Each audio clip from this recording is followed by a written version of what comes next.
hindi naman tayo laging kumpiyansa sa mga ginagawa natin sa buhay. Well, aside from our prayers, yun yung mga hinuhugot mo.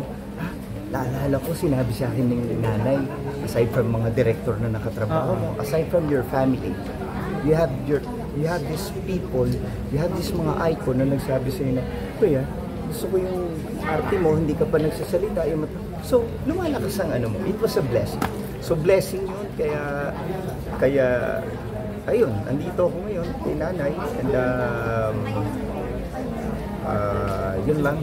Hindi ko lang nakasama yung asawa ko ngayon kasi ang maganda rin sa amin ang maganda rin sa kanya, kilala mo yung pamilya ko rin. Thank you, Wendell. Wendell, nag-trending uli yung mga video mo with Ate Guy. Yung mga mahihaing superstar, yung mga gano'n, yung binigyan ng t-shirt. Oo. Lumalabas siya sa Facebook. Wow! Kailan yun, anong year yun exactly?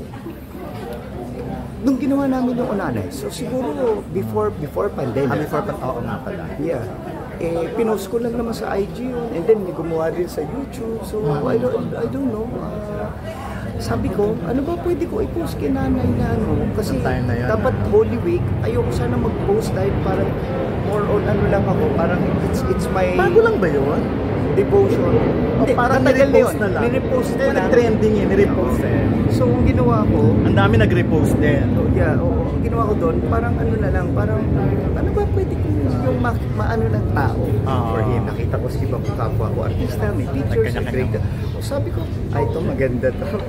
Kasi, totoo naman, hindi nila alam na maraming hindi nakakaalam sa atin. Itong best actress na to, mahihain pa sa mahihain.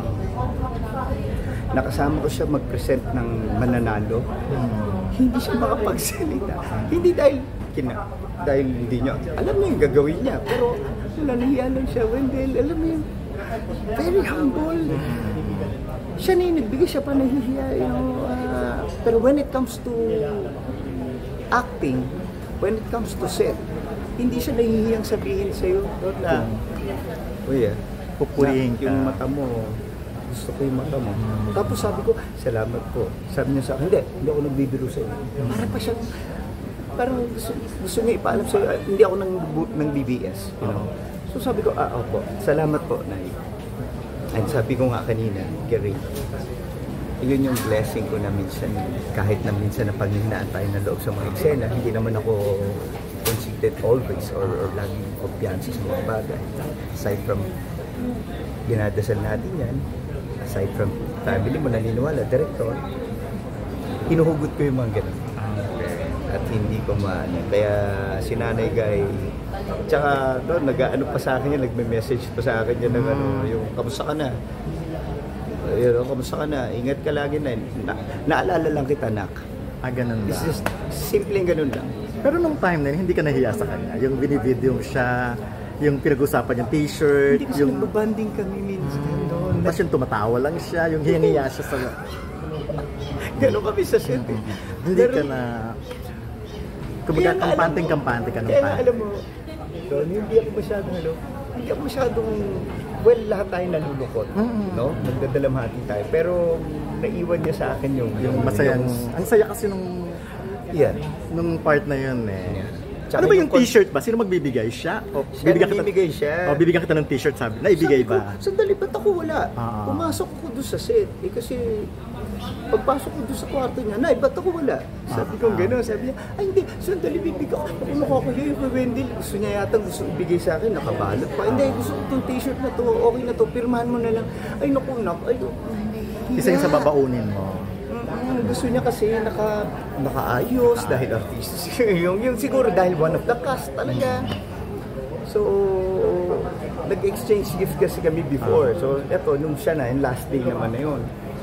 And then, marami rin, nagbabanding kasi kami na meron kaming banding noon na wine lang naman. Tapos nagkwento siya sa akin. We have this common friend from my dad. So, pinagkukwentuhan namin. Ang galing. Tapos, yung kontrabida ng movie, si Joed, who's the producer, and then Joed asked me if I can contact Adolf. Then sabi ko kay Adolf, Dol, baka pwede rin si nanay.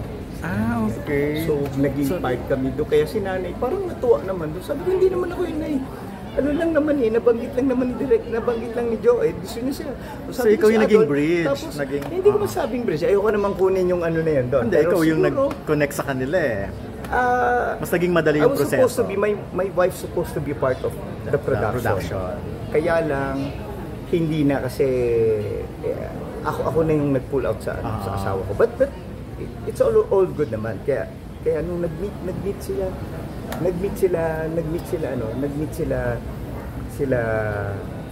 Nanny Guy, Joed, and Direct Adolf.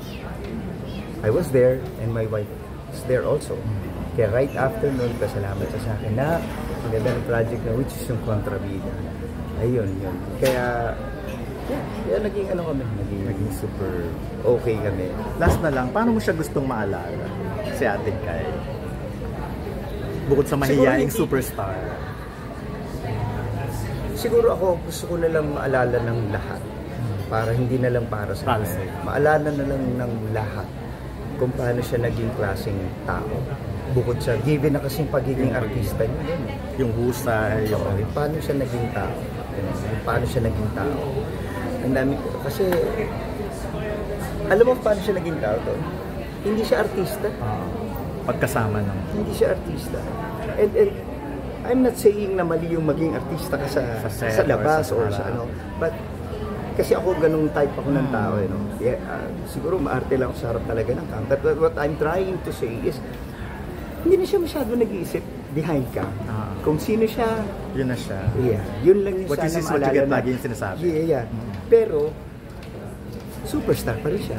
So, siguro magandang maalala natin na huwag tayo mag-alala sa buhay niyo yun. Kasi ngayon, social media, hindi tayo na-follow or hindi tayo kumonti ang ano mo. Walang nakapansin sa'yo. Feeling mo hindi ka na magiging no. Punta ka pa rin sa ano.